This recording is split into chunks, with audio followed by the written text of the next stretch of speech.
Okay, hello. Welcome, everybody. Welcome. I appreciate you guys being here. Yeah, so folks, we got a lot going on today, and we're going to cover them. We're going to cover everything in just a second, and kind of get there. Yeah, Mr. Producer always ruins the vibe. That is right, Chloe. Yeah, that is so true. Every time. So for those of you who have no idea what we're talking about, we're usually rocking it out, right before we go live everywhere there on TikTok. And, we're just having a good time. It's an 80s. It's an 80s fest over here. Let me tell you, it is we are raising the roof. They don't do that anymore? Oh. Sorry, Mr. Producer is telling me in my ear that they don't do that anymore. So Mr. Producer is, you got to understand, Mr. Producer is hip. I am not hip. So Mr. Producer is saying, Bishop, they don't do that anymore. So I don't know what the kids are doing these days. I mean, I thought they still raise the roof. Okay. So Mr. Producer. All right, everybody. So I'm Bishop Long. I appreciate you guys being here. Happy Friday to you wherever you are. Let's get to the business aspect, if you don't mind, before we get into the presentation. How's that? Okay, I want you to go to a website, and that website is KGRAD as in dog, B as in bicycle.com, KGRADB.com.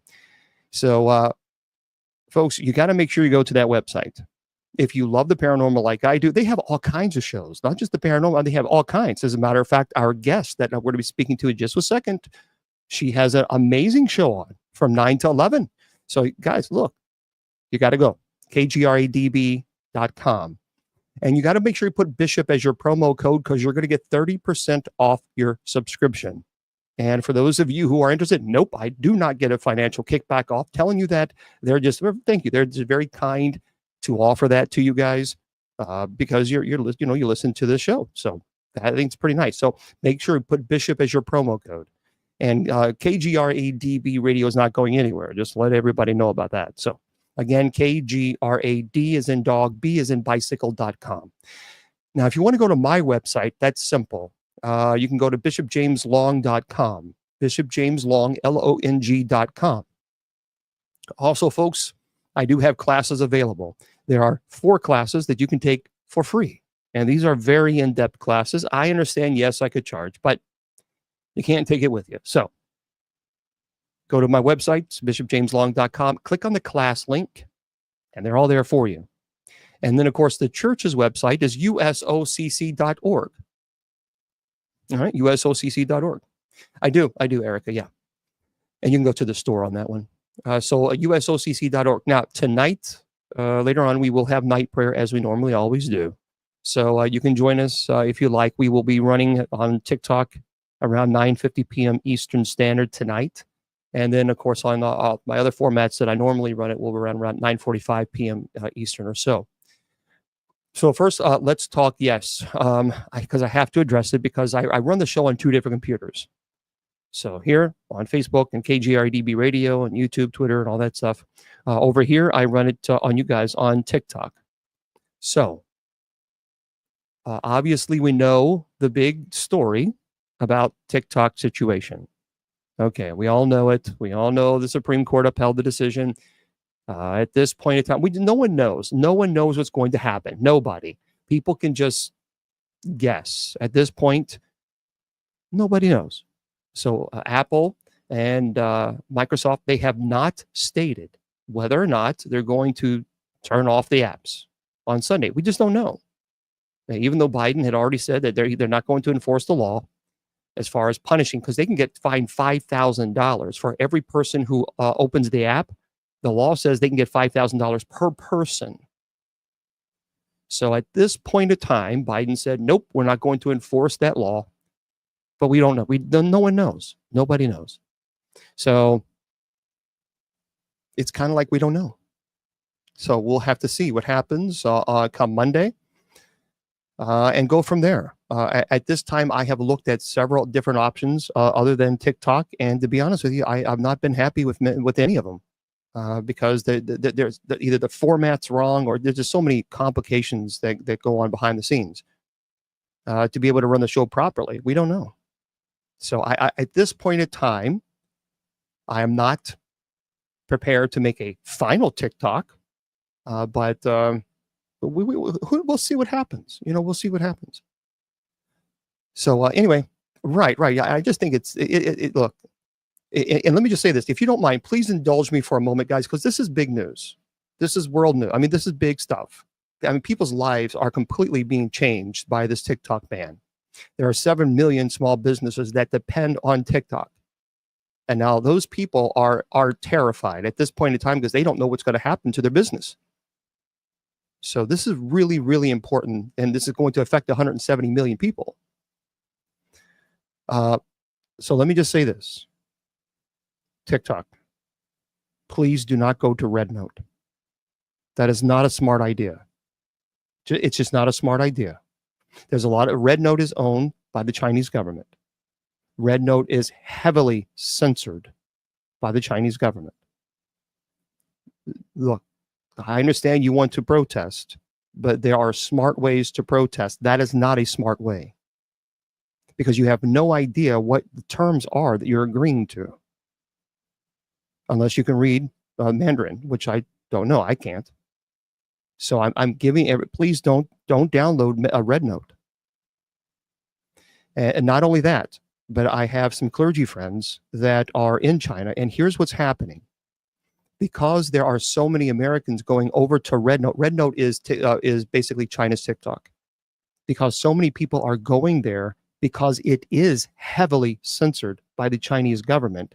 Now what's happening is Chinese Americans that are in the United States are having issues because the Chinese government is contemplating creating a completely different server from everyone else that's using it in Red Note because they censor what you do. So don't do this. That's a very bad idea. And also do not download Lemonade. So I'm just trying to help you because Lemonade is the sister company, if you will, to TikTok. Lemonade is owned by ByteDance, the same company that owns TikTok. And they're already, one of the senators said they're going after Lemonade. So I'm giving you a heads up now. If you download Lemonade, you're going to find yourself in the same situation that you're in now with TikTok. Because because ByteDance is located in China and they own Lemonade and they also own TikTok. So it's not a good idea. I'm getting rid of Lemonade because I don't want to go through all this all over again. So I'm getting rid of it.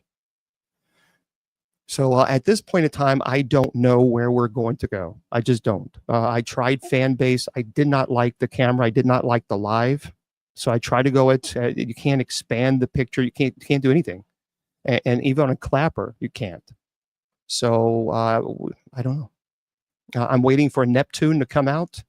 And I'm also waiting there's another one called 3.5. So those are two that look pretty amazing. And I mean, really amazing. But until then, I don't know, guys. I don't know. And that's the answer. So, all right. So anyway, I want to give you guys a heads up on that. Well, Blue Sky is Twitter. I mean, that's what Blue Sky, and I'm already on X. So, and I'm verified over at X. So I don't want to go to Blue Sky. I'm staying to Twitter. Matter of fact, we're running on Twitter right now. So anyway, I just want to give you a heads up on that. After the show, I'll stay and talk with you guys a little longer about what I have found regarding some more apps, and we can kind of have a conversation. And because this is a big deal for a lot of people, and I get it. But tonight we're going to have a really, really interesting and wonderful, wonderful conversation, and I'm absolutely looking forward to it. So as a matter of fact, there's no reason to put subscriber chat only on, guys. There is just no reason because it's going to go away. So I mean, if it gets too bad, I guess we'll put sub chat only on for the trolling. But hopefully, people will be kind, considering the fact this could be the last weekend. Okay. So here is the introduction that we're going to have a conversation. I'm on X right now. By the way, you can go to my profile on TikTok, click on the link tree, and you will see YouTube, Facebook, Twitter or X, Instagram, and I'm going to get rid of Lemonade. And I don't think I'm going to use Fanbase very much. Okay, we'll talk later on about this, but let's get into the show because I think this is going to be something. This is going to be a show that is really If this is the last paranormal show on TikTok, that's what I used to call it when I first started, because I had no TikTok. What the hell? But I mean, if this is my last paranormal show on TikTok, what a hell of a way to end it with this, because I can't imagine on it, and that's not hyperbole. This is, I'm telling you, I can't imagine a better guest than tonight. So I'm going to introduce a very special guest on today's episode. Her name is Andrea Perron. It is not only a captivating storyteller, she is an inspiring figure whose experiences have transcended the ordinary. As the eldest daughter of the Perron family, she lived through the real life events that inspired the critically acclaimed film, The Conjuring. So you've probably seen and heard all kinds of stuff about The Conjuring. Well, she lived it. She was there. Now, her deeply personal and fascinating account of her family's experiences with the supernatural is detailed in her book trilogy. You have to get folks, if you don't get the books, you're missing out. And I'm telling you this. It's called House of Darkness, House of Light. It's 3 books. You can get them on Amazon. You have to get, I own them. I purchased them myself. They are amazing. Truly, they are amazing. House of Darkness, House of Light. And it's Andrea Perron. It's Perron. Okay. Oh, you found it? Good. So beyond her work as an author, Andrea is a passionate speaker dedicated to exploring the realms of metaphysics, spirituality, and the mysteries of the universe. Now, her insights provide a unique perspective on the intersection of our world with the unknown. Now, whether delving into the eerie events of the past or exploring the broader possibilities of human consciousness, Andrea brings a depth of knowledge and a sense of curiosity that captivates audiences worldwide. So as we venture into the stories that transcend the veil of reality, guided by the extraordinary experiences and wisdom of Andrea Perron, we, of course, want to welcome Andrea in just one moment. Remember, she's an author and a speaker. And I'm going to say this, she is kicking cancer's ass. And we're going to talk about that as well. So first of all, hello, Andrea. How are you doing today, my dear? Oh, Bishop, it's so good to join you tonight. It means so much to me. You are one of my favorite human beings on this planet. And for all that you said about me, I could just put a mirror up and just project all of that right back to you. Because I think that what you do and the following that you have grown over all these years has touched so many lives and has inspired so many souls. And I deeply appreciate you. Well, I actually remember the first time, gosh, this was years and years. I've known Andrea for a long time. And the first time that I met you, it was at a conference, a paranormal conference, and I had heard about you. And I remember, because I kept looking, it's like, all right, where's Andrea? Because they go, oh, Andrea's over there. And I kept looking, and this is the light that you radiate, Andrea when you see her.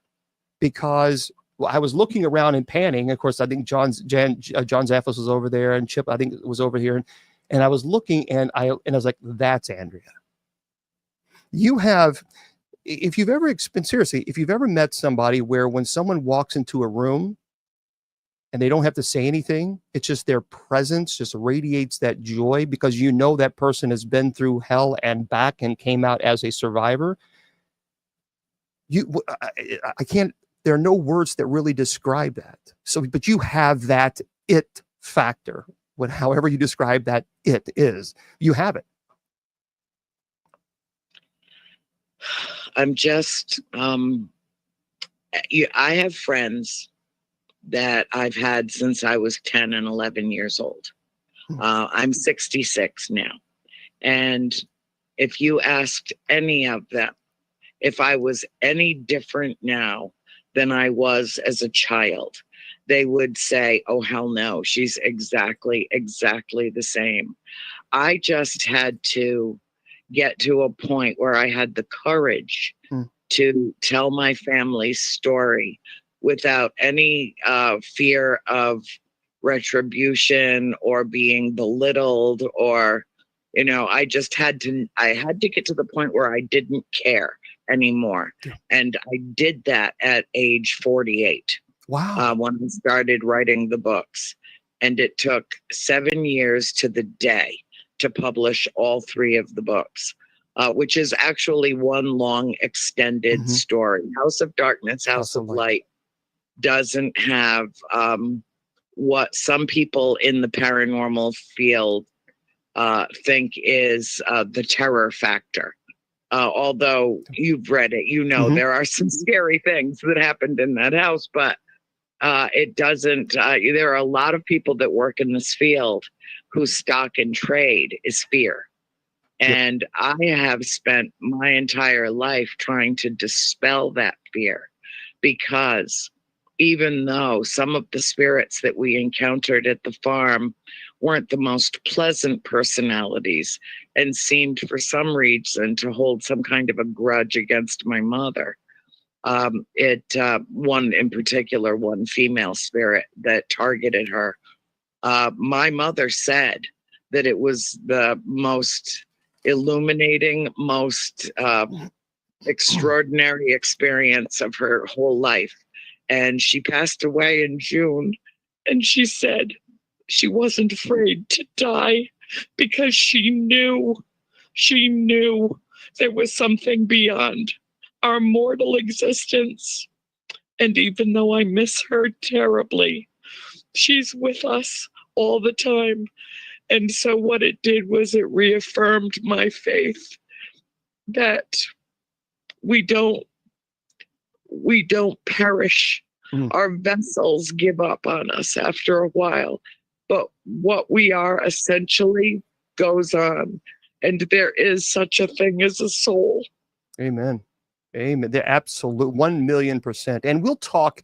And guys, here's how we're going to focus on, because you know me as well. I'm tired of people putting demons here and God way down here, and I'm so fed up with that. So we're going to get into the scary aspects of it, because sure, people want to hear about that, but that is not the focus of this presentation. The focus is how Andrea became a survivor, and how she focuses on the light and focuses on the power and overcoming that evil, because so many of you may be dealing with demonic issues. Okay, well, you're going to learn today from a person who lived in the house that the Conjuring movie is from. And believe me, the lessons that I think you'll learn tonight will help you tremendously. So let's start this, Andrew. Can you tell us how you and your family came to live in the farmhouse in Harrisville? I do believe to the core of my being that we were supposed to. And there is no ancestral, genetic, or familial attachment from my family, my birth family, to anyone that lived at that farm prior to us being there. And yet I know that there was some kind of a cosmic conspiracy that occurred that catapulted our family in 1970 from a suburb of Providence to out in the country, where we could, that's what my mother said, I want a place in the country. I want to get my girls out of the suburb. And there was all kinds of really negative energy and negative neighbors and horrible things going on around us, to the point where she didn't even want to let us out of our own yard anymore. 5 little girls that could be very vulnerable, and we were. And she went to look at that farm unbeknownst to my father. And while she was there looking at it, she knew that that's where we belonged. And she wrote a check out of our family bank account that left enough money in it for milk and bread while my father was away. and put $500 earnest money down on that property. As soon as he got home, he's like, how do I get the check back, Carolyn? What have you done? We don't even have, we had only lived in the house in Cumberland for about 6 years. And he's like, we don't even have equity in this house. How are we going to buy an estate up in, what's the name of the town? Burrillville? He didn't even know where it was. And he was from Rhode Island originally. Wow. And the state's the size of a postage stamp. He should have known where, but he didn't. And it was very interesting because the first day, my mother said, just come look at it, Roger. Just look at it. If you don't want it, then I'll find a way to get the check back and null and void. We have 3 days. Okay. Which was the law. And we all piled into the car and we went up to the farm. As we were driving through the village of Harrisville, which is where the farm is located, the town of Burrillville has a smattering of different villages, 8 or 10 rather good-sized villages in the town proper. It's the largest town in the state. And so in the village of Harrisville, as we're driving through, I was sitting in the back seat with 3 of my sisters, and my baby sister, April, was sitting in between my parents in the front seat. And I leaned forward and I said, Mom, have we ever been here before? And she said, no. And my dad shook his head, no. It was completely unfamiliar to him. And I knew every piece of cobblestone in the street.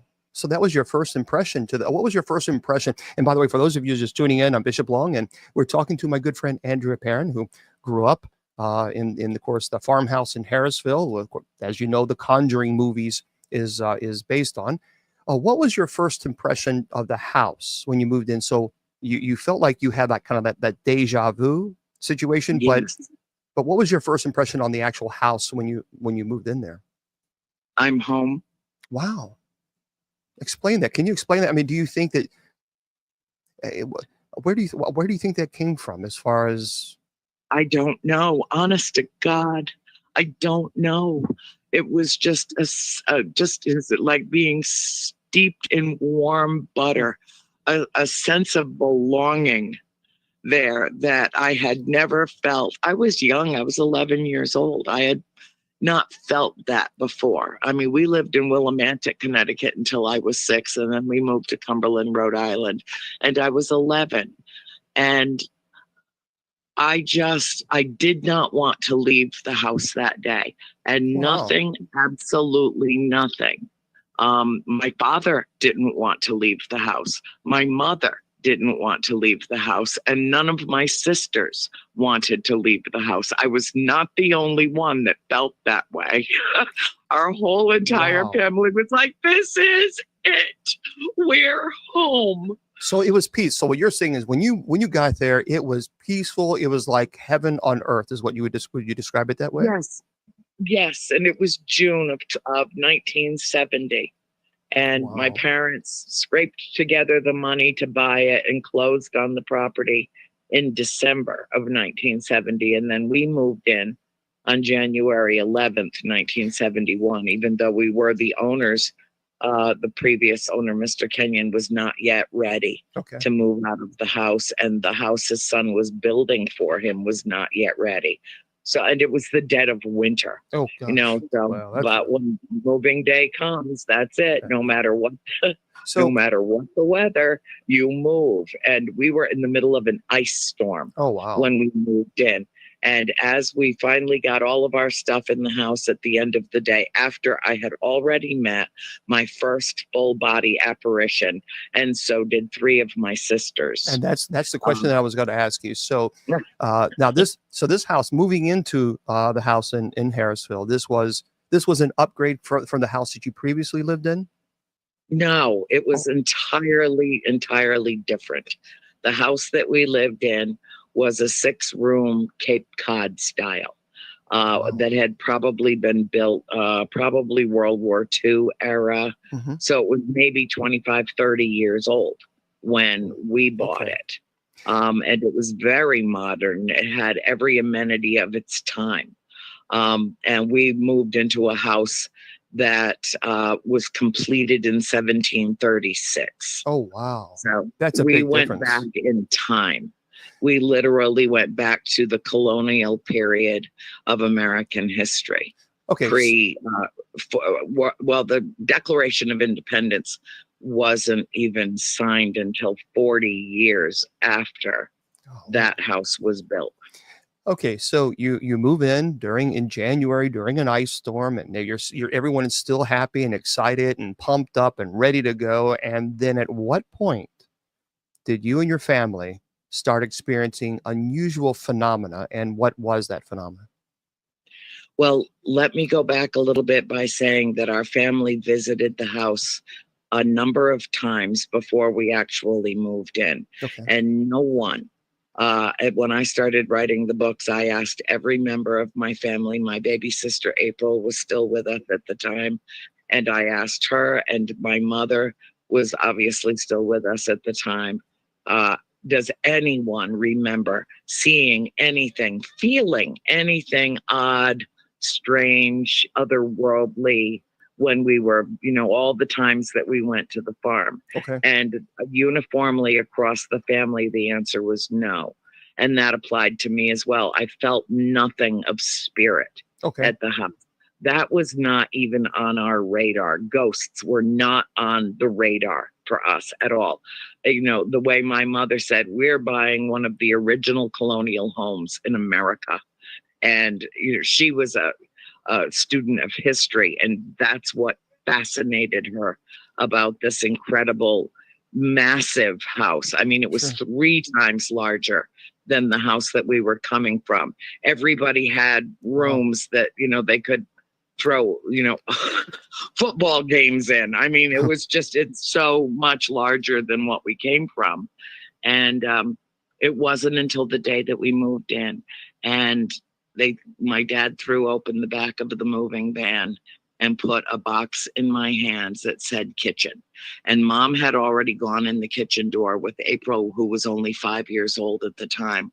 And so April stayed with Mom, and the other 4 of us were starting to move boxes, according to our size, our strength to carry them. Mm-hmm. And I walked in the parlor door because it was so cold. I just wanted to get inside the house.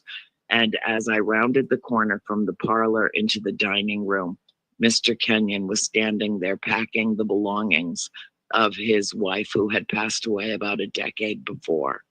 And I turned and I looked to the corner. After I said good morning to him, I turned and I looked, and I suddenly noticed that there was a man standing in the corner of the room, and he was staring at Mr. Kenyon.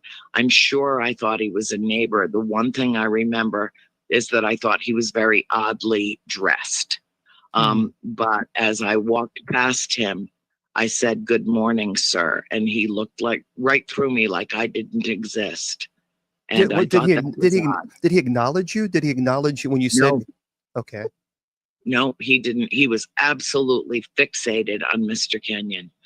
And interestingly, a couple of hours later, my father went into the dining room to talk to Mr. Kenyon about the potential of him staying there with us until his house was ready.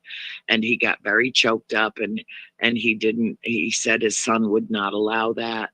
My sister Cindy had seen the apparition. She went into the kitchen and she's like, Mom, who's that man with Mr. Kenyon? He's dressed funny. And my mother said, there's nobody with Mr. Kenyon. His son's on the way. He's not here yet. And then Nancy walked in after Christine had mentioned him and said, I saw a man with Mr. Kenyon, but he disappeared. And that was our wake up call. And then a couple of hours later, Dad's in the room talking to Mr. Kenyon, and the 4 of us were standing there, and all of us could see this apparition, but neither of the adult men saw him. Oh, wow. And that's when we knew. We all kind of looked at each other without saying a word, like, I see him. Do you see him? Yes, I see him. Do you see him? Why doesn't Dad see him? Why doesn't Mr. Kenyon see him? And we had this telepathic conversation between the four of us in about 10 seconds, so that we knew not to say anything because they didn't see him, but we also knew that we were moving into a place that had no resemblance to where we had come from, and that we had literally, figuratively gone back in time. So for those of you who are not familiar as far as human spirits, because everybody thinks they're all demons, we'll talk about that later on, but there is residual haunting, and then there is intelligent. And residual haunting, the theory is that it's just energy that basically recycles itself. There is no intellect. They're really not aware that you are there. It's not an intellect. Whereas an intelligent haunting, there is interaction. They acknowledge that you are there. Sometimes they will try to gesture. Sometimes there's clear intent behind some form of communication. So residual haunting, like for example, in Gettysburg, you've probably seen many of the film and videos where you'll see these soldiers, these apparitions, and they just keep simply going around and around in circles. But there is no interaction. There's no intelligent interaction there. So would you say that this was a residual, or do you think that this was actually intelligent that you saw? No, I absolutely do believe that he was intelligent. I'm going to tell you something that will be very hard for anybody listening to this to believe. Okay. But I'm telling you on my mother's life that this is true. Okay. I have two very good friends who I've known since they were little children, Cody and Satori, Satori Hawes and Cody Despian. And they have a method of communicating with spirit that is known as numinism. And when they hold hands or they make an energetic connection, spirit is able to speak through them.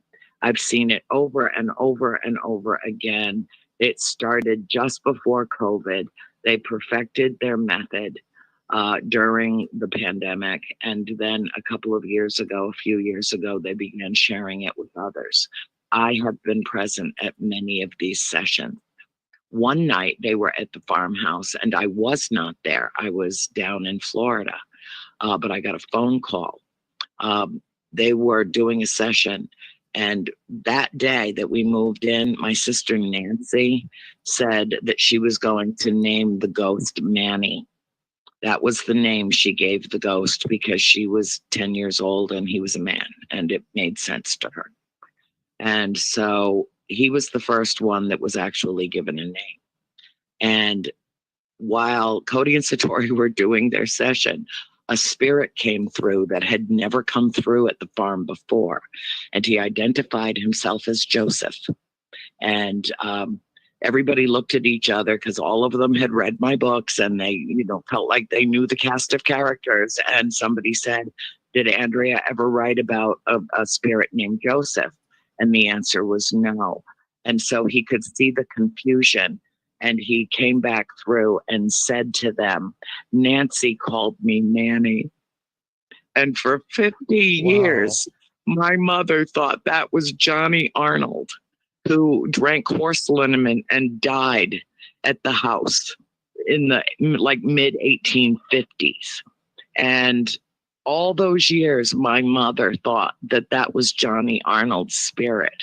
And we just found out last year that it was Joseph Richardson, one of the original owners of the farm. The Richardson family built the farm, and through marriage, it became the Arnold estate. Well, we are learning a lot. So this, what do you think about the argument from people that think that every spirit that exists is a demonic? How would you respond to that? Well, I have a very vulgar mouth, and I would actually, right. if I said what I really wanted to say, right. Even TikTok might throw me off. Well, but let me just say this: nothing could be further from the truth. Most spirit is benign or benevolent. And it is the rarity that something that is evil. I've never met a demon. I've never seen a demon. I don't know if demons exist or they don't. Not in my personal experience. I do know that spirit exists. And I have seen spirit interaction and been involved with it myself, to the extent that I know that there is no veil, that there is, if there is, it is self-imposed by us because we have enough to deal with in our 3D realm, but that we live in a universe of multiple dimensions that all exist simultaneously. There was an incident that occurred at the farmhouse about maybe 5 or 6 years into our stay there, where my sister came running through the house after she'd run into, we were going to go chop wood. And so we're all jumping in the back of the pickup, going down to the power lines to, cut up some dead wood and restock for the winter. And Cindy came running through the house, and she came outside and she said, "Mom, there's a whole family sitting at a table that's not our table in the dining room, and they're having lunch." And she was only, I think, maybe 11 or 12 at the time. And my mother said, "Well, we're going to go cut wood and we're going to let them have lunch in peace because it was their house first." Oh, wow. So very open-minded then. Yeah. Yes. Well, she had no choice but to be. Yeah. Because at first she didn't believe it either. And then she had to try to convince my father, who was as thick-headed as a bull, and it was terrified that he had moved his family into an environment in which he had absolutely no control over our well-being. And even it took about a year for him to have an experience that was so intense that he could no longer deny that that there were spirits in the house. There was no other plausible explanation for it. And so it took him a while, but in the process, he really alienated my mother because she was trying to tell him the things that were happening to her, and he didn't want to hear it. And if he wasn't going to listen to her, he certainly wasn't going to listen to his 5 little girls.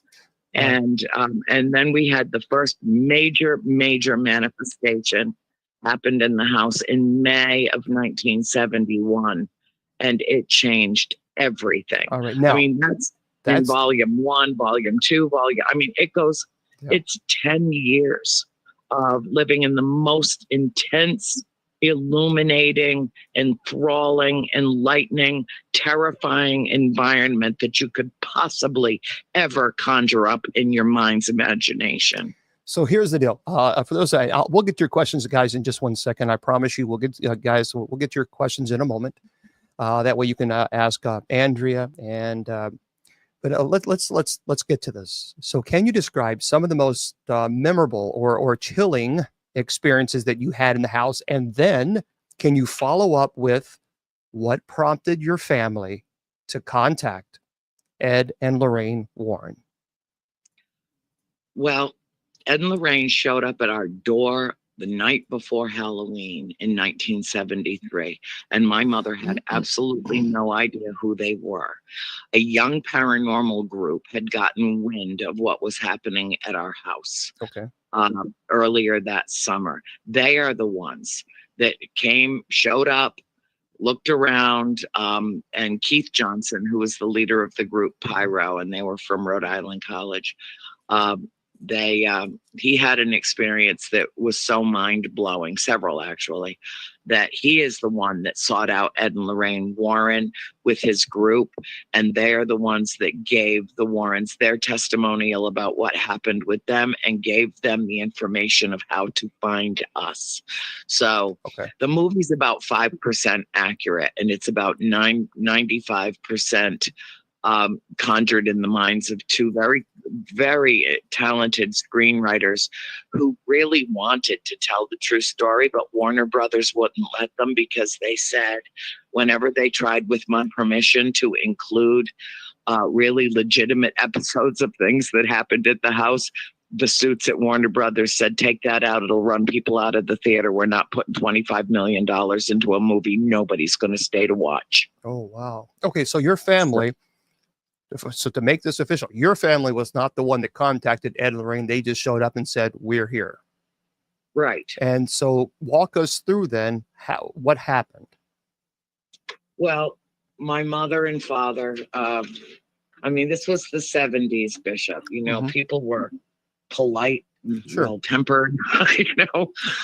Nobody locked their doors Right. or left their keys in the car. Okay, it was a wholly different time in America at that time. Mhm. And so it was a very cold night. And when they showed up at our kitchen door, my mother immediately opened the door, let them in, made the assumption that this lovely middle-aged couple was lost in the woods, and brought them in to warm them up by the stove and to get some coffee into them. And it wasn't until they came in the house that they identified who they were. My mother was not familiar with anything having to do with, you didn't even know the vernacular of, what's supernatural, what's paranormal, what is this? But Mrs. Warren spoke at length with my father. With my mother. My father was not there that night. He was out on the road. He owned his own business. He wasn't a trucker. He had a jewelry business that he ran right out of his enormous trunk of his car. And he had customers from Ohio to Quebec to Florida. So he was gone a lot. And so Ed Warren sat down with us, the kids, and we told them some of the experiences that we had. So he kind of conducted an interview with us. Mhm. April wouldn't say anything, nothing, because she was afraid that these two people had whatever it might take to make her little friend go away. Oh, I And see. she had made friends with a spirit upstairs who identified himself to her as Oliver Richardson. And how old was Oliver? 5. 5. Okay. So your sister has a friend. How old was your sister then at the time? She was, well, at that time, they met when they were both 5. He 5. was, Okay. and so she had been friends with him and had been kind of keeping him under wraps for a couple of years when the Warrens showed up. Do you think this was an imaginary friend, or do you think Oliver was No. Okay, fair enough. Absolutely not. All No, right. So she was we afraid found that his gravestone. So she was afraid that the Warrens would come in and push Oliver out of the way. So she said nothing. And then what was your impression of them? Right. No, what Maybe was she figured if she didn't tell them, then they couldn't make him go away. what was your impression of Ed and Lorraine? What did you think? I thought Ed was kind of like a big, fuzzy, huggy bear.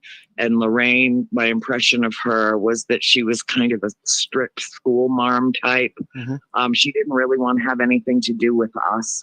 She was fixated on talking to my mother. Do you think that was out of So, respect because she didn't want to be too friendly with kids that that were not hers, that she wanted to address your mom? Do you think that was just because of that, or? no, she ran that interview with my mother as though she was a police chief. Just the facts, ma'am. That's all she wanted to know. Okay. What had happened? When did it happen? How did it happen? And what was the impact? And Ed's job was to kind of get a sense of us emotionally, because I spoke with her later, much later, and 40 years later, and she said she was terrified for all 5 of us, the kids, and knew how vulnerable we were in that house.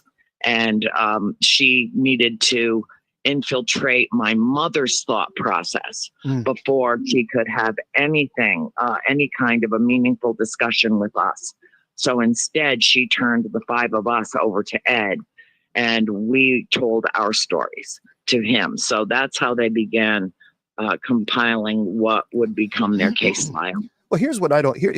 Explain this to me. So up until now, it seems like nothing, what you're describing, nothing negative happened. Just that as far as you're seeing apparitions, and your sister speaking to you said Oliver, a 5-year-old boy.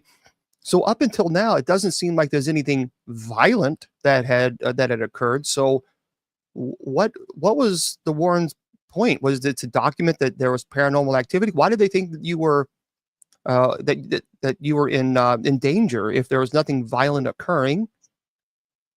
And did they do anything to make it worse? Within 3 weeks of us moving into the farm, my mother went out to the barn and a hand sigh that was used to bale hay was up on the high beam in the barn, and it started spinning out of control, and it came crashing down onto her neck and knocked her to the floor of the barn and blew her mind. And when she tried to tell Dad what happened, he didn't want to hear it. And she opened up her robe and showed him the bruise around her neck and on her shoulder blade. My mother was also beaten with a coat hanger in what we called the warm room, which was the chimney room off the bathroom, and there was only one bathroom, and it was on the first floor. My mother was attacked. My sister Christine was put inside a trunk that she could not get herself out of. My sister Cindy was put into a wood box that she could not get out of and almost suffocated. Both of my sisters almost suffocated. Wow. There were incidents that were literally life-threatening that happened at the farm. Yes. Now, was this before? Okay, now hold on. Was this before the Warrens showed up, or did this activity started after the Warrens showed up? These were the things that we started to tell them that had already happened. So what happened? What happened between seeing this older man who didn't seem to be so aggressive, and Oliver, who's a little boy, who's a 5-year-old kid? What happened? How do we go from having these apparitions that are not aggressive to now all of a sudden that can be a life-threatening situation? What can you fill us in on that? Well, Mrs. Warren came into the house, and she put her hand on the corner of the black stove in the kitchen and covered her eyes and said, "I sense a malignant presence in this house. Her name is Bathsheba." Okay. Mrs. Warren knew absolutely nothing about the history of the house, whereas my mother knew from the town historian that there was a woman named Bathsheba Sherman that lived with her husband Judson over at the Sherman farm. And which was about, as the crow flies, probably about a mile or a mile and a half away from our homestead. And she was accused in the 1800s of having taken the life of a child at the farmhouse. Nobody knew if it was her child or if she was taking care of another baby or what happened. Right. There was an inquest. And no charges were filed against her. The baby had died in her care, according to the record. But when the body was examined, it was found that a sewing needle, had been impaled around at the base of the skull, and the cause of death was convulsions. Now, Bathsheba Sherman was tried and convicted in the court of public opinion, although she never suffered any legal ramifications for her presence in the house when that baby died. Mrs. Warren knew nothing about any of this. This is what the town historian told my mother. And she's the one that identified Bathsheba's presence in and around the house, but she then took a giant quantum leap and accused her of being the demonic force in the house. Now, remember, the Warrens were devout Roman Catholics, and everything boiled down to angels or demons, angels or demons. And so the way that she approached this was that there was a malignant, malicious, evil spirit in this house with a demonic force that was attacking my mother. But it wasn't just my mother. All of us were subject to her whims. Okay. It wasn't Bathsheba, but Mrs. Warren said that it was and wrote that in her case file. And that's how Bathsheba Sherman was made the villain in The Conjuring, when actually she wasn't the one that was causing the problems in the house. It was the original mistress of the house who hanged herself in 1797 after her husband died. Now, how do you know this? Felt very threatened by my mother's presence in that house and wanted her out of there. So how did you figure out that it was the mistress that unalived herself? How did you find that out? Well, because at one point when she appeared with all the other spirits, and there were at least a dozen of them that we got to know over time, appeared in my mother's bedroom at dawn. 5:15 a.m. is when the clock stopped. Whenever there was a major manifestation in the house, the clock would stop at 5:15 a.m. And the woman that stepped forward, that had the broken neck, stepped forward and began chanting what my mother perceived to be some type of an incantation. Wow. And part of it was, 'twas mistress once afore ye came, and mistress here will be anon. Will drive ye out with fiery broom, will drive ye mad with death and gloom. So this was, I mean, this was an intelligent haunting. So this was an intelligent. Yes. So, okay. Wow. So all right. So we go from Bathsheba being falsely accused, and then what happens now that Lorraine thinks that, and I knew Lorraine. I did not get a chance to meet Ed, but what was the? How do we go from, okay, now it's Bathsheba who's doing this, and then what happened after that? What did they do, and did the activity increase or decrease? I would have to say honestly that for months prior to their arrival in our lives, the house had seemed, if not dormant, relatively quiet. Okay. It's almost like we kind of, established a truce, that it was a peaceful place. But when they came and started really stirring things up, and my mom had been compiling a history on the house and the people that had lived there. And Mrs. Warren asked for her notebook, including all of her drawings of the different spirits and all of her recollections. And my mother was very reluctant to turn that over. But Mrs. Warren promised her that if she took her notebook, that she would just make Xerox copies of all the death and birth certificates and everything that was in it, and that she would return it to her. Okay. That never happened. She never gave it back to my mother. And the last time that they came to the house to see if my mother was actually still alive, because the night of the seance, when my father threw them and their crew out of the house, they left not knowing whether or not she had survived what happened to her that night. Let's talk about the seance. What happened? Can you lead us up to what happened and your father throwing them out? It was very fast. They had called that afternoon. It was, well before cell phones existed. And they had called that afternoon and asked my mother if they could come. And my father was due home from a trip that night. And while we were having dinner, she told him that the Warrens were going to be coming, and he didn't want any part of it. He didn't trust them. He thought that they were going to exploit our family, and he didn't believe that they were paranormal experts. He didn't believe there is such a thing as a paranormal expert, and I quite agree with him about that. I think the safest assumption any of us can make is we know nothing compared to what there is to know. Sure. But they showed up, and they had brought a priest with them who tried to explain to my father that the ritual of seance needed to happen in the house. There was no exorcism. My mother was not possessed. My mother was attacked that night by something that they invited to come into the house. They had a medium and a priest with them. Why would wait? Whoa! Why would any priest say, "Well, we have to have a seance"? That's not. Why would a priest say that?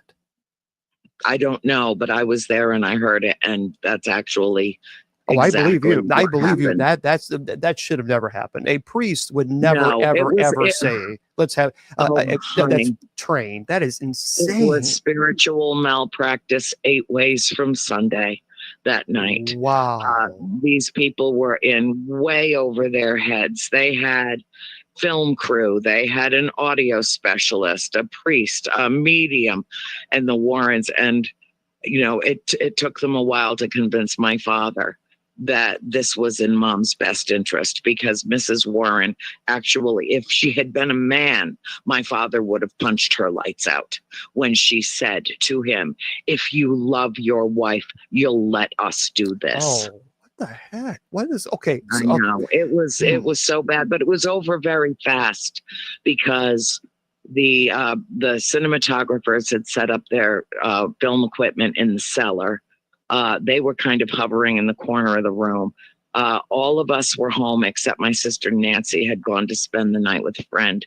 And Christine was in her room upstairs, right over the dining room.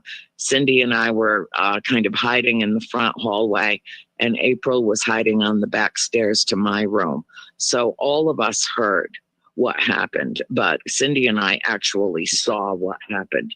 And the medium, her name was Mary Pastorella, started conjuring the spirits and threw open wide the doors to the netherworld, inviting everything in so that she could determine who the culprit was in the house. wow. My mother was sitting in a captain's chair that probably weighed 20 or 30 pounds. All the candles that were on the table were suddenly snuffed out as she was doing her conjuring.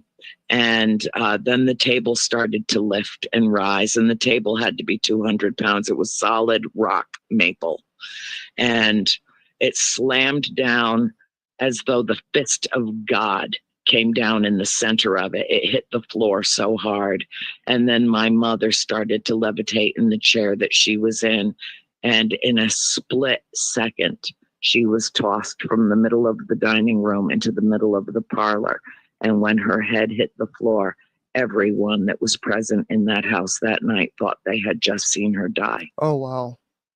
Okay. It was terrible, terrible. That was, I can't, I'm really angry to hear that a priest would suggest a seance. And that to me, everything that you're describing is what you're not ever supposed to do. I mean, that ever, to me, it's just, not ever. so but we didn't know that at the time. You guys didn't know it. No, of course.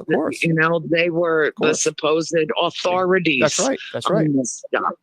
You guys were the complete innocent ones. I mean, you were there, and it's like, okay, you looked up to these people, and this really upset me. So okay, so then your mom is thrown. She is not possessed, and she gets hurt, and your father says, "That's it, get out." And your father throws them out.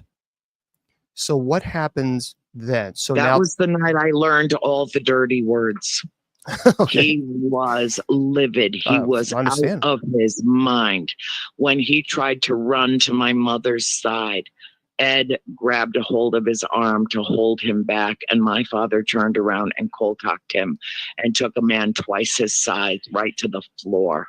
Well, yeah, I mean, you're not gonna. If I have a wife and she's she's thrown to the floor, you bet, don't touch me. You know, you've done enough. So he throws them. He throws them out. What happened? I mean, does it calm down? What happens now? When do you guys move out? Explain that. How did that work? Well, we stayed there for 10 years. Okay. And there were a lot of reasons for that. Many, many reasons. But the most important reason, upon reflection, was that we were supposed to be there for as long as we were. We were supposed to have the experiences that we had. And then when the world was ready, I was supposed to tell the story. So let's we're going to put everything out on the table here. Ed and Lorraine Warren made it a million times worse. They did, but they didn't. I truly believe they didn't do it deliberately. They were lost little kids in the woods trying to find their way to the light. They had never experienced anything like this. On Ed's deathbed, he told Lorraine to make sure she got the Perron family story told while she was still on Earth, because he always said it was the most intense, most compelling, most significant, and most disturbing of all of the investigations that they conducted over more than 40 years as paranormal researchers. And see, folks, this is why, when you start doing this type, you start messing around with this, you can make things so much worse and dangerous. I mean, really dangerous. You got to be careful, because when you're in over your head and you're working a case and you realize, okay, this is bigger than what I can handle, it is perfectly okay to say, I need to take a step back and find somebody else who might be more experienced in that area of life. And that's okay. That's okay. And And I agree. I don't think there was any nefarious, reasoning behind what they did. But I certainly think you're right. It sounds like to me they were just in over their head with this situation. Yeah, they were. And Mrs. Warren, when I met her again for the first time 40 years later in 2012, I met her in California. Warner Brothers had brought us out to have a private screening of the film before it opened. And so it was in March of 2013 that we went out, and she recognized me immediately. And she just wrapped her arms around me, and we talked at length. And I had my sister Cindy with me. I brought her with me for the trip. And she apologized. She said, Ed and I thought we could help you. We thought we could handle this. And she said to me verbatim, we were in over our heads the moment we crossed the threshold of that house. And it happens. It doesn't make them a bad people, folks. It just makes them. You have to understand that when you work these cases, sometimes you need help. And it's okay to say, and first of all, with all due respect, the priest sounds unbelievably inexperienced. I mean, that to me, as clergy, I'm really frustrated. I knew what had happened previously because I read the books and I've heard. But still, it makes me mad every time. Shook you up. Yeah, I know. It makes me mad every time. Every time it's like, good grief. So, and by the way, if you have questions, guys, if someone if you guys have questions, you can go ahead. I'll try to do the best I can to ask. We have a lot of people listening and viewing right now, so I'll do the best I can with the questions. So now you have, it was a real priest. It was a real priest from and this he was a real priest. Absolutely. He wrote a book. I cannot remember his name, honestly, but he wrote a book, I believe, called Life After Death. Okay. And he worked with them. He was the priest that worked with them. And I do not know his name. Zaffis would probably know his name, but I don't. Johnny Zaffis might. But, I didn't identify him personally in it because he played really no part other than trying to convince my father that the ancient ritual that they wanted to perform was perfectly okay to do in terms of ridding a residence of evil spirits. Now, someone's mentioning the clap game. Yeah, no, none of that's all made up in the heads of screenwriters. Although we did my sisters played hide and seek in the house and got into some trouble with that. My sister Nancy in particular had a close encounter with a spirit that she was so terrified by that my mother said, that's it, no more playing hide and seek in the house. You just go outside and play in the snow. And, it was safer to sled down into a stone wall than it was to play hide and seek in that house. Sounds like it. Now, of course, Annabelle's a different story, guys. Annabelle is actually it's a Raggedy Ann doll. Nothing about it. Yeah. Nothing at all about Annabelle. Yeah, Annabelle's a Raggedy Ann doll, and they can't do the Raggedy Ann doll because of copyright infringement laws, and that's why the doll that you see. But that has nothing to do with Andrea here. But they put it all together because it's the Warrens cases. So now the house, the situation is in the news, and I'm sure you know what's going on there. What do you think about what's going on, and are you surprised? And what do you think is going to happen with the house now? Well, as you know, after my mother passed away this past June, a few weeks later, I went to the hospital to have a situation that I was facing diagnosed. And right after Mom's memorial service, I was diagnosed with stage 4 metastatic breast cancer that has spread all through my body. Needless to say, I removed myself from any kind of negative energy, particularly pertaining to what was happening at the farm. I have nothing to do with it. The last time I was there was 2 years ago.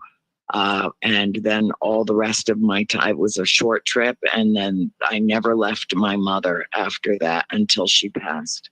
And then I suddenly got presented with a problem to solve that the universe felt, I think, must have been necessary to get me out of the depths of despair that I was suffering losing my mother. I have not commented publicly on the owner or the farmhouse or the situation at all, even though I am well aware of everything that's been going on there. It breaks my heart in ways that I can't really describe. There are no words adequate to describe how sad it makes me to see the house in this situation. After the barn burned, there was a barn fire in December of 2022, I believe. And nothing's been the same since. If I had $100 million, I would not buy the farm. Wow. Because I feel like my time there, as important as it was, that my time is over. I do want to have access to it, and I would love to see it open to the public again, although I do not believe that that will happen in the state of Rhode Island under the current ownership. Too much has transpired that is being held against the current owner. But I do hope that at some point that the house belongs to someone who loves it as much as I do and is as thoughtful and caring about its not only its preservation, but keenly aware of its vulnerabilities.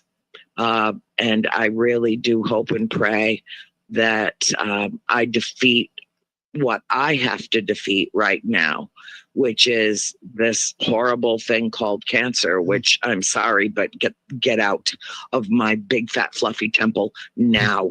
Get out. That is my daily mantra, and my faith has deepened. I've always been a deeply spiritual person, but I'm in pretty tight with the higher ups, Bishop. You know I am. Yeah. And I've received a great deal of help, and I'm doing remarkably well on my chemotherapy and my treatment. But I cannot afford to let any kind of negative energy or anything having to do with a situation that I cannot control. Amen. Into my world, into my universe. You know, my whole life right now is a trip to the hospital, a trip home, a trip to the hospital, a trip home, and cuddling with my little peanut butter cup, my little chihuahua. Who would have ever thought a chihuahua would have me wrapped, but she does. And my sister, I live with my sister now in Georgia, and all my doctors are here. They're all from Emory University. And I have an excellent care team. And I would humbly ask if there is anyone out there that would be willing to utter a prayer of healing for me. I would deeply, deeply appreciate it. We will definitely add you to our night prayer. No question. And if anybody can beat cancer, I'm pretty confident it would be you. No doubt about it. So let's. Well, I do believe that this has manifested in my body for a reason, and that I have to overcome it, as I've spoken with you personally about, that I must heal from this. That's right. So that I can help others who are traveling the same path, because it is a journey that no one should ever have to take alone.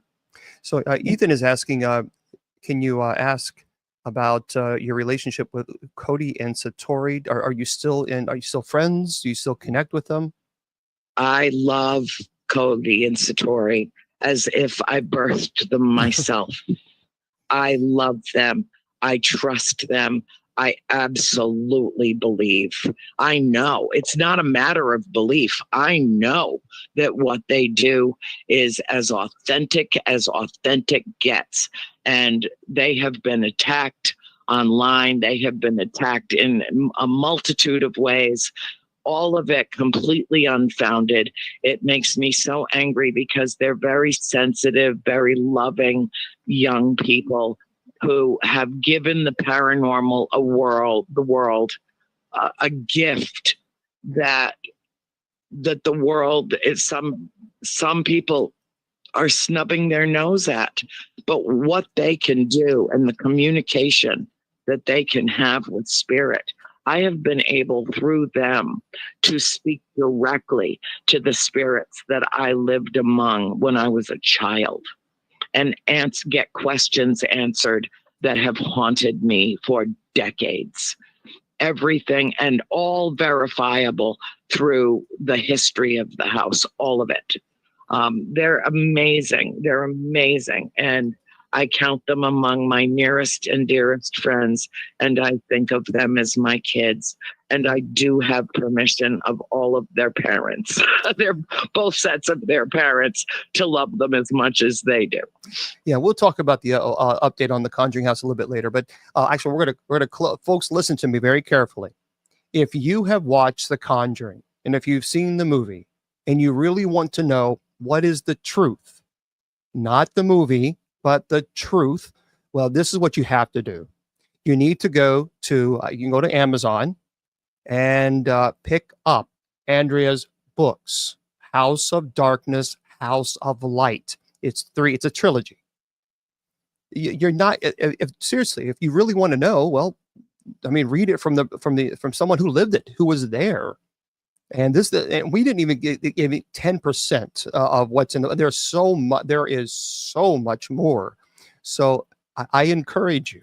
I purchased. I love the books. They're on my must read for anybody who is interested in this and really wants to know what happened versus what's make believe in the movies. House of Darkness, House of Light. That's it. You need to go there. Would you suggest Amazon is probably the best place to pick them up? It really is, Yeah. because if you go through a conventional bookstore, they just tack on, their amount, and the best way to get them affordably. And sometimes they even run them on specials where you can get all three of them for a reduced price. It's 1,500 pages of your mind being blown wide open. Once you're done reading the trilogy, you never think or feel about anything the same way again. That's true.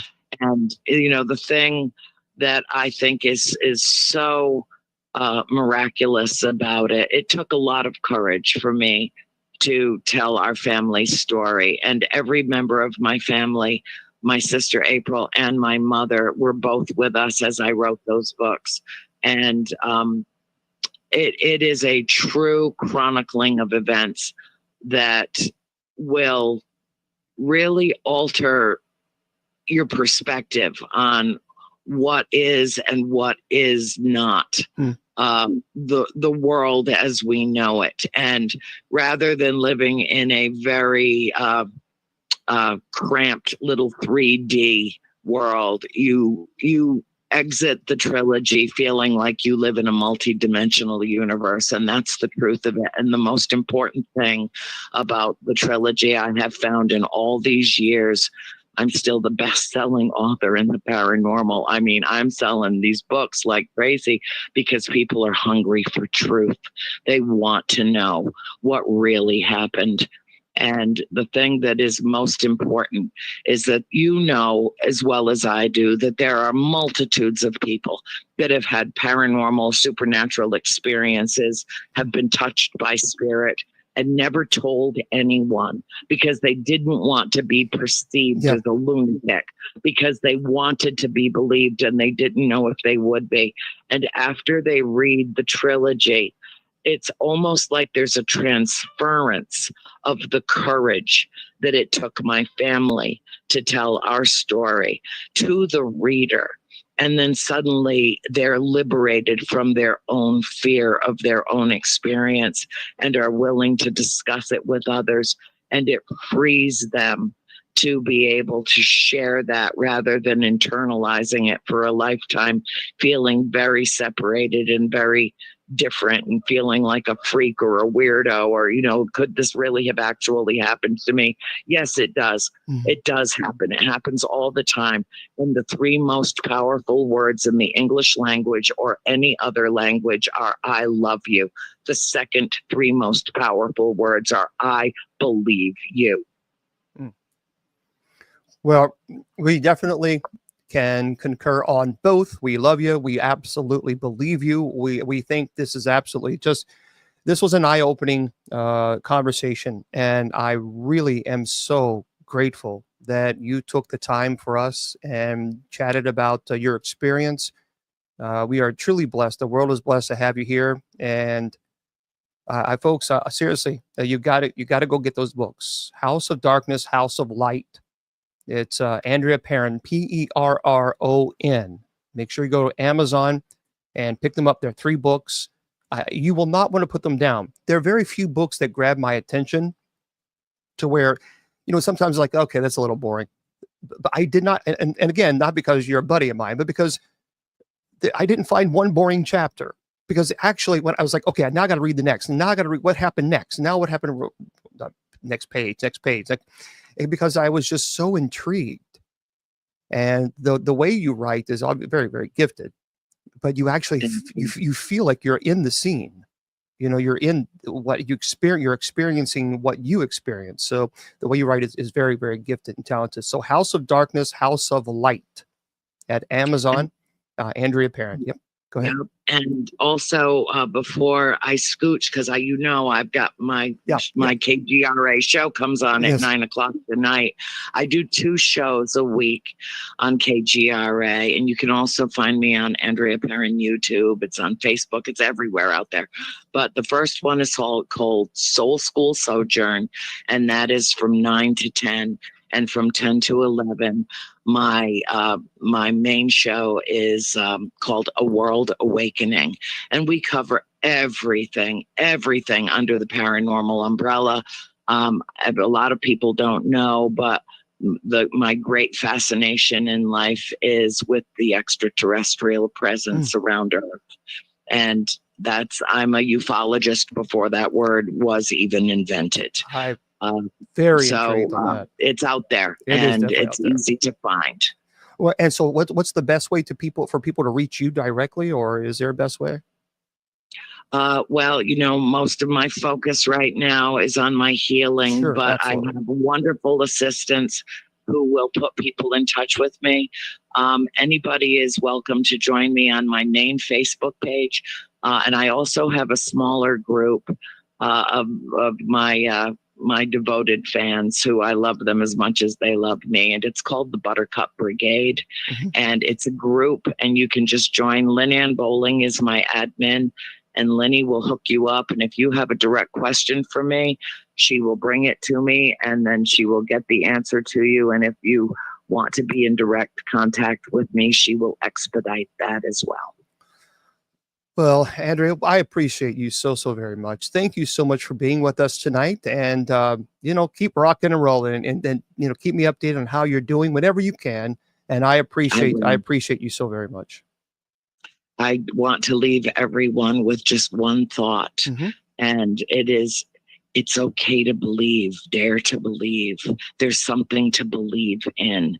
And always, always be the beacon of hope and be the light you seek. Amen. Thank you, Andrea. You're the best. Well, I appreciate you. I really do. I love you too. I'll talk to you soon. I love you back, sister girl. We'll talk to you later. Okay. Right. Bye-bye. Bye-bye. Well, there we go, folks. I tell you what, she's just a wonderful person. I've known Andrea for years and years. Andrea's just one of these people that she's the salt of the earth. She's just what she endured.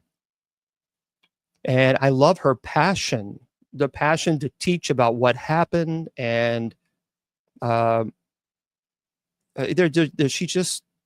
so much light that she brings to the to everyone. So if you ever meet her, if you're ever blessed to meet, you'll know her. As soon as you see her, like, yep, that's Andrea, because she just radiates that light. And we want to thank, of course, Mr. Producer for contacting Andrea. Andrea has a show on kgradb.com and at 9 p.m. Eastern Standard Time. So as soon as this show airs, as soon as we hang up, we're not ready yet, but as soon as around 8:50 or so, Mr. Producer has to run over, and then Andrea jumps on, and she has a show. So you can follow her. That's why we tell people go to kgradb.com, and you can watch her. You can watch her shows there. But make sure when you subscribe, put Bishop as your promo code. You're gonna get 30% off. So yeah, but honestly, the books, House of Darkness, House of Light on Amazon. And it's Andrea Perron, Perron. They are really fantastic. They're really, really fantastic books. And I strongly encourage you. If you're interested in the Conjuring situation, well, there you go. So for those of you who don't know what's going on with the Conjuring the house in Berryville, it's facing scrutiny. The owner's behavior. Now the owner decided not to renew its business license. And a little bit, just a kind of a screenshot here that I took. The Berryville Council voted unanimously against renewing the business license for the Conjuring House. The decision was made after the owner, Jacqueline Nunez, was committed to a hospital care twice for some personal private issues. The house's owner has been under scrutiny for her behavior and faced criticism from the public.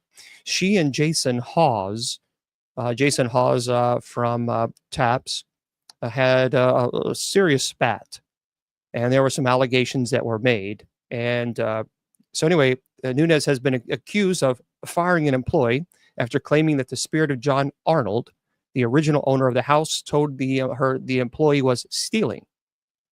And Nunez also had been charged with driving under the influence and eluding officers. So the house's owner, of course, has said that she believes the house will be shut down once the entertainment license expires, and some say that the house's reputation has been damaged. The owner's situation. They think it's because of the house and the influence of the house and the evil and things of this nature. And as Andrea said, it was built in 1736 and 40 years before the signing of the Declaration of Independence. And as you know, the house was the inspiration for 2013 movie The Conjuring. So yeah, a lot of drama. A lot of drama has occurred with the Conjuring House situation, because you used to be able to go and rent it out, and something happened. Something happened to where the like I said, the business owner just fired an employee, and because, as I mentioned, the owner believed that the spirit of John Arnold, the original owner of the house, allegedly told her that. This ghost told her that the employee was stealing. And so obviously the employee, denounces that. But it's a terrible, the whole thing, it's a sad situation that we see, but regrettably, that's the situation of the house. We don't know. Who knows what's going to happen in the future with the Conjuring House. But see, this is the thing. We have to understand something, that these places, they are no joke. And as Andrea had talked about, how when the priest came in with the warrants and suggested a seance, first of all, that should have never happened. Never. But I also think that it may perhaps is a different time, but even then, a priest should never say, well, let's have a seance. That is just throwing fuel on the fire. That's something you don't do. And I think this is a situation where, as Andrea said, they just simply were in over their heads. See, the problem is when you start doing a seance, and I get it. People will say, well, you can't control what's going to come through. You have no control over that. Now, you can say, I surround myself with white light. The demons don't care about your white light. They don't care. Because when you make a statement that, okay, whatever's out there, come through, we want you to come through, that is the invitation. And you can surround yourself with all white light all day long. But you can't have your cake and eat it too. So you can't say, well, we're going to engage in a seance, but we're going to put rules and regulations that demons have to acknowledge. They don't have to acknowledge it. They don't have to follow your rules. They violate your free will. They don't follow the rules. That's the very nature of a demon. They violate our free will. So the moment that you open that door, that's the Pandora box. And as Andrea said, that once they did that, her mom was thrown. That's pretty serious stuff. So I've met people. I've met people who have done seances, and I get it, and I just disagree with it. I disagree, because here's the God's honest truth. I know an attorney who's a patent attorney, and I've said this now for over 23 years. He's a patent attorney. He's brilliant. If you can prove to me conclusively that you can absolutely guarantee that no evil is going to come through because you spread your white light, let's patent this sucker and we're going to make millions and millions of dollars. Because you can't do it. You can't. Once you say, is there anyone here? Once you give that invitation, you have no control of who takes that invitation, because once the invitation is given, you can't say, but only the good people can come through. They don't care. Demons don't care about your rules. They don't play by your boundaries. And that's the danger. So it's a pretty serious thing. It really is. And so we have to be careful about doing that kind of stuff. So we really thank her for coming on. I want to talk to you guys about some really cool. So thank you, Andrea. Thank you, and thank you, Mr. Producer, for bringing that in with us. And of course, make sure you get those books, House of Darkness, House of Light. And we definitely are going to keep her in our thoughts and prayers. Because someone said, what does this have to do with your attorney friend? Because he's a patent attorney. That's what he does. So he creates patents. So in other words, if you can prove to me without question, without a doubt, that you can guarantee that you have some type of power to put over us, that we are protected while doing a seance or something of this nature, prove it to me and I will get it patent for you. So because if you can patent it, then you can make millions of dollars because you own it. But you can't, because it doesn't exist. And it doesn't exist because when you give the invitation, demons don't care about your white light. And that is the God's. I cannot tell you. Listen to me.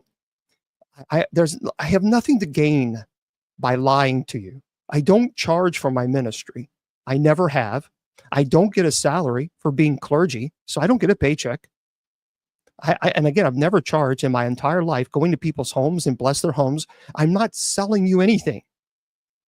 So there is no ulterior motive here other than me telling you the truth. And this is what I've seen.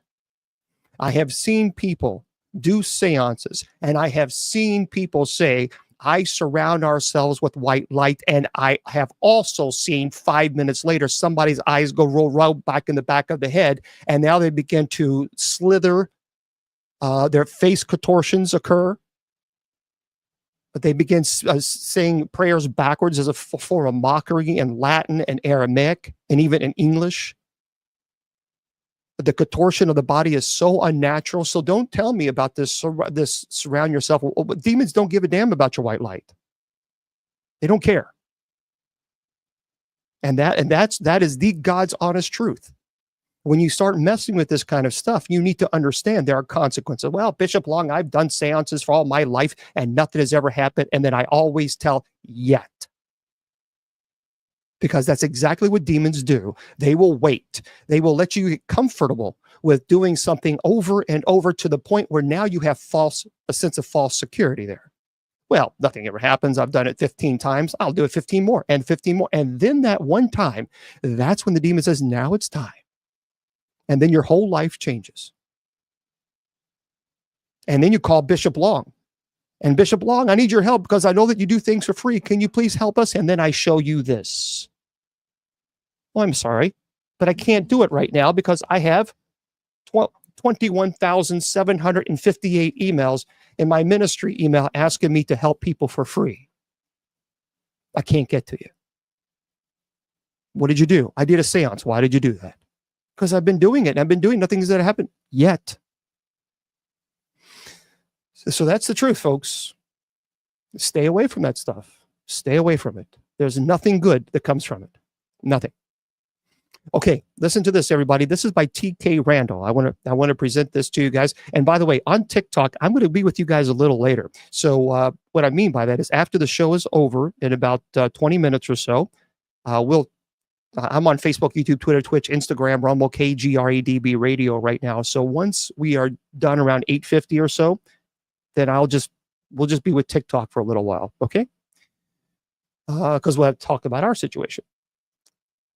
So unexplained, T.K. Randall writes this, Unexplained Mysteries, the top 10 modern mystery stories of 2024. You ready? Listen to it's pretty cool, actually.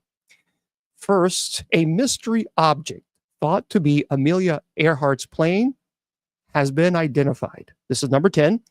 The object had been picked up on sonar and was thought to be the wreckage of the famed aviator's plane. It was not, unfortunately. Yeah, that was kind of a shame. It's back in January, potentially game-changing new discovery in the Pacific Ocean, 100 miles off Howland Island. It was Earhart's destination just prior to disappearing, was thought to have been the potential to solve the mystery once and for all. Of course, it was funded by a pilot and a U.S. Air Force intelligence officer. They funded it.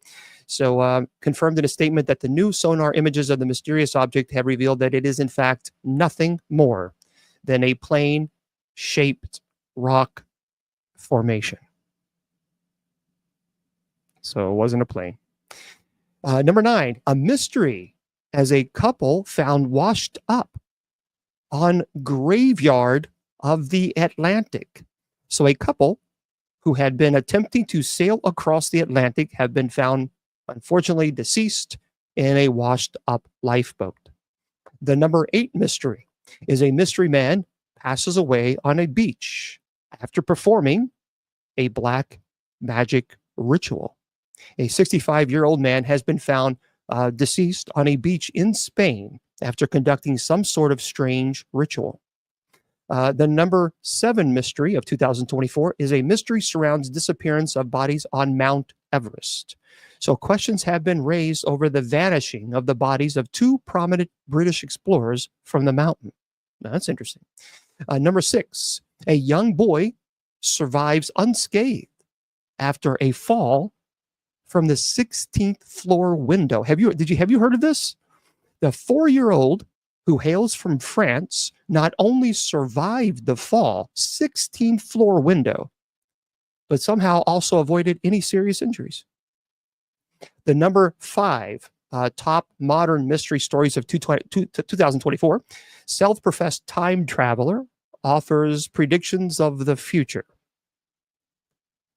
Anyway, a popular social media user has been making various predictions about what will come. No, you know, I get so sick and tired of seeing those stupid videos. It's the same ridiculous things about people going online. Oh, the Pope.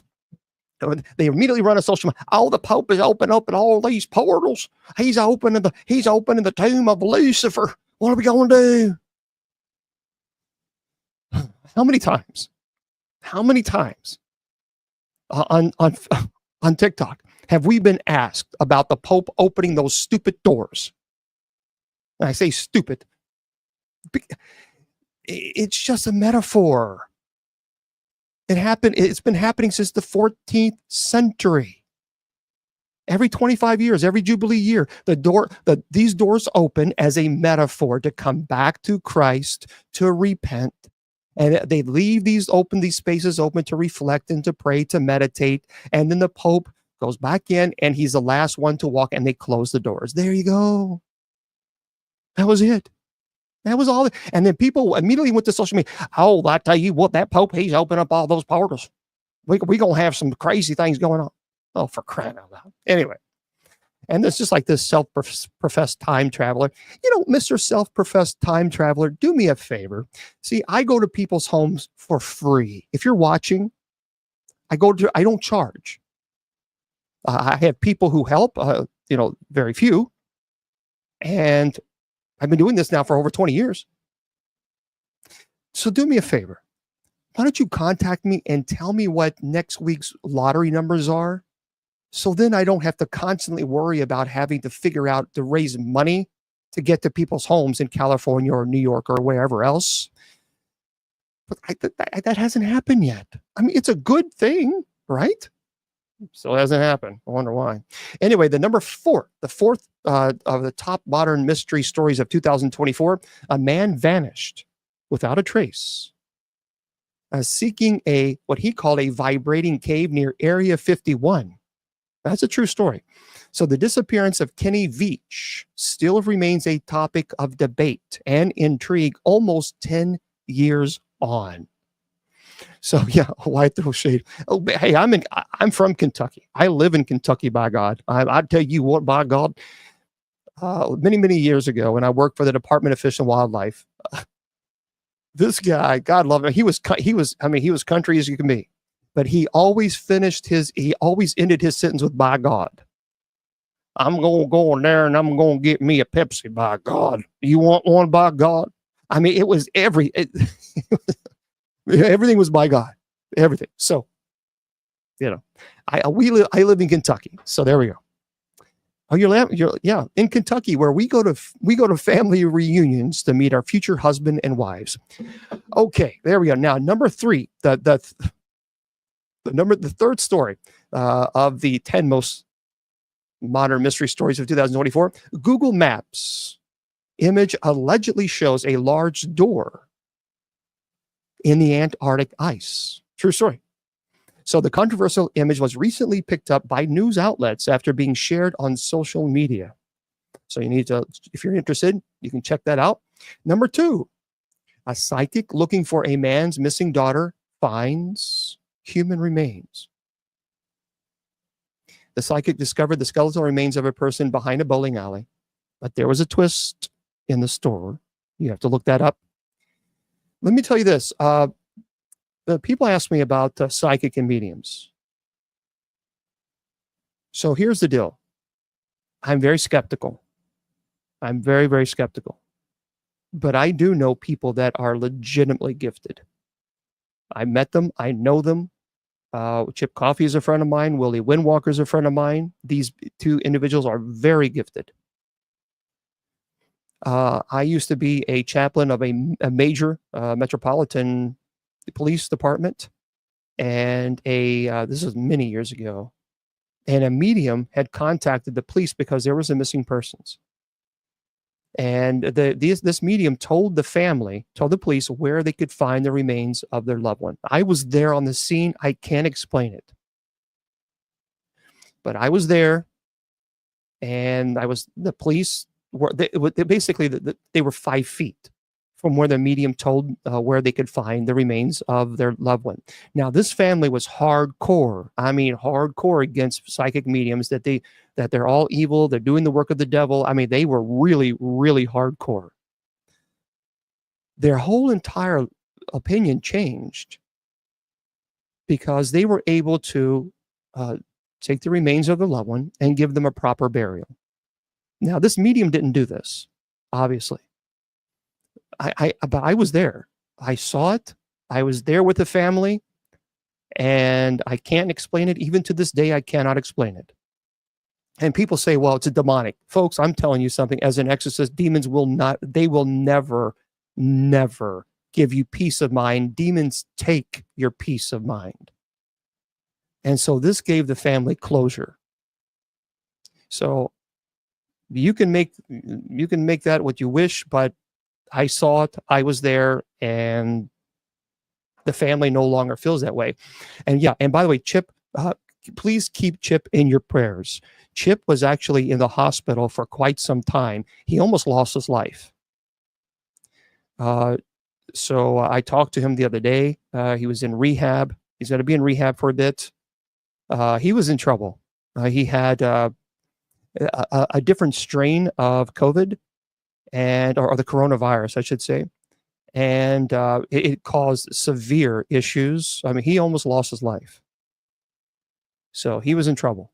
So now he is doing better. It's going to take him some time on rehab. So friends, certainly keep him and also keep Andrea in your prayers, because Andrea is battling, as she talked about, this cancer. She is pushing forward. So let's definitely keep both of them in your thoughts and prayers. And the number one top modern mystery story of 2024 was a mystery of a plane that vanished in 1971 has been solved after 53 years.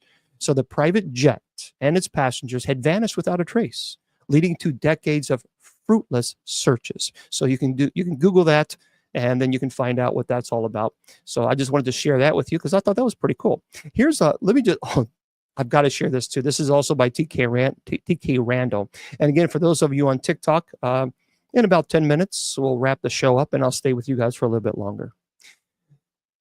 These are the top 10 unexplained mysteries. The top unexplained mysteries, the top 10 most bizarre stories of 2024. These are the most bizarre stories. Number 10, there is, and it's true, because when I saw it, I thought, well, that's kind of weird. There is a clip that shows a figure walking on a cloud in a weird optical illusion. You might have seen this. The footage was recently shared online after being filmed in Handan, China, back in August. So you can look at its Handan, Handan, China, and just type that in Google and you'll be able to find it. It's pretty cool, actually. It really is. It's neat. Number 9, the ninth on the list of bizarre stories of 2024 is this. A man falls down a 130-foot shaft that he dug under his house to look for gold. Anyway, the man had dreamt that there was gold underneath his kitchen, and then decided he spent over a year digging straight down. No gold. Number 8, the 8th most bizarre story of 2024. Police called out after a nuclear missile found in a man's garage. So the authorities were alerted after the owner of a missile attempted to donate it to the military museum. Of course, it wasn't operable, but you might, if you have not checked that out, you just Google that. Again, the authorities were alerted after the owner of the missile attempted to donate it to a military museum. The 7th most bizarre story of 2024, man with 3 legs waits at railway crossing in a weird viral clip. So it's a very strange clip that has appeared on social media showing a man with an anonymous extra limb. So you might want to check that out. Okay, number 6. A man is found guilty of using cloned animal parts to create a giant Franken sheep. The 80-year-old man had been attempting to create an enormous hybrid animals for hunters to unalive on his property. Did you hear about that? Have you ever heard? That is one of the worst stories I've ever heard. But yeah, it's true. So the 80-year-old man had been attempting to create these enormous hybrid animals for hunters. So the elaborate scheme, which was an inventive and clever as it was totally illegal, was cooked up by author Jack Schubarth. He was this owner of an alternative livestock ranch in Montana. And according to the U.S. Department of Justice, in 2013, Schubarth had begun an elaborate scheme to produce gargantuan hybrid sheep by illegally importing the biological tissue of Marco Polo sheep, the largest sheep species found anywhere in the world, native to the... what's wrong with these people? So then he proceeded to artificially impregnate his female sheep to create a new hybrid species. The new gigantic Franken sheep could then be used to provide sport for trophy hunters. So it had all been going according to plan until he was caught by the authorities. Good. Said this was an audacious scheme to create massive hybrid sheep species to be sold and hunted as trophies, said Assistant Attorney General Todd Kemp from the Justice Department Environment and Natural Resources Division. And in pursuit of this scheme, Schubarth violated international law and the Lacey Act, both of which protect the viability and health of native populations of animals. The guilty party could now face 5 years in prison and a fine of $250,000. Anyway, there is also another one, number 5. Dubious video clip shows an alleged Bigfoot sitting against the tree. A highly questionable piece of footage has emerged showing a supposed Sasquatch in the state of Oklahoma. I did see that video. It's, in my opinion, it's a costume. The number 4, school district goes into lockdown due to Bigfoot roaming the grounds. Guys, this is a true story. The Firelands local school district in Ohio was locked down, and this was in 2024, for a very strange reason, and because they believed they were seeing a Bigfoot roaming the grounds. So you might want to look that up. You can read a little bit more. It's the Firelands local school district in Ohio. The number 3, strangest and bizarre stories. A workman steal woman's entire driveway in bizarre scam. Okay, so one resident of Apoca, Florida, was dismayed to discover that someone had made off with her driveway. And number 2, Google's AI offers some strange advice on how to capture Bigfoot. Wow. So far, nobody has been able to prove Bigfoot even exists, let alone capture one. So now how would AI approach this major problem? Well, that's a good question, and I have the answer for you. Now, whether artificial intelligence, this is again by T.K. Randall, and recent piece on Bigfoot, the Daily Star, this is exactly what the author did. The artificial intelligence consulted in this particular instance was Google Bard AI, which was asked the somewhat tongue-in-cheek question of how one might go about capturing a Sasquatch. Well, the AI's response was bizarre, to put it mildly. To begin with, it suggested that prospective Bigfoot hunters employ elaborate displays with flashing lights, strange sounds, and irresistible scent to pique its curiosity and draw it out. And then, of course, it suggested that a giant net be used to actually capture the animal because the average Bigfoot is large enough to be caught in a giant net. Yeah, you go ahead and do that. And if one actually exists, we'll see how far your net actually goes. And then number one, this is the strangest, the most bizarre story of 2024. An extreme eater passes away during a live stream while eating 10, how much of this? 10 kg of food? Good grief. So, South Korea. The phenomenon, which originated in South Korea, is known as mukbang. Typically involves an individual eating a large amount of food while live streaming the whole thing to their fans. All right. So most recently, a 24-year-old from China literally passed away during a live stream in which she attempted to consume over 10 kilograms of food, including cake, chicken, and seafood. That's a lot. According to reports, she actually ended up in a hospital the day before due to gastrointestinal bleeding caused by overeating.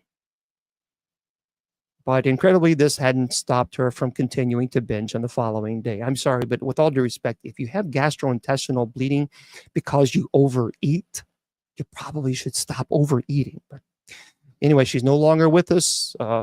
Overindulging in food is, as you see, quite dangerous and life-threatening. For those of you who are listening on podcasts, I'm going to say good night to you guys.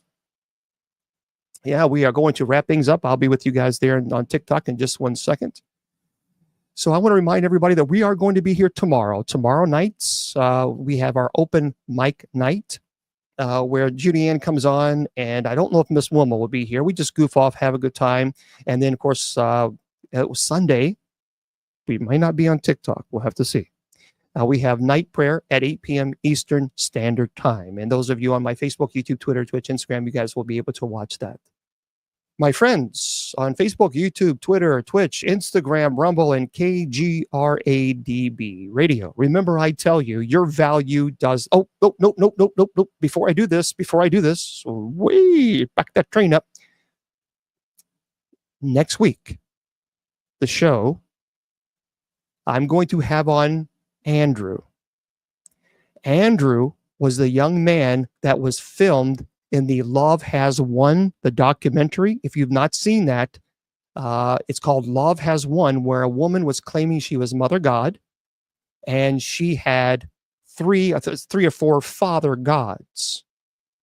Andrew was one of those father gods. And Andrew has agreed to come on to the show to talk about his experience. If you have not seen Love Has Won, you need to watch it. It's on streaming devices. He's going to be joining us next week. That's going to be a very interesting video, presentation. So remember, friends, I tell you, your value does not decrease based on someone's inability or refusal to see your worth. You're priceless, and don't let anyone tell you or convince you otherwise. Facebook, YouTube, Twitter, Twitch, Instagram, Rumble, and KGRADB Radio. Good night.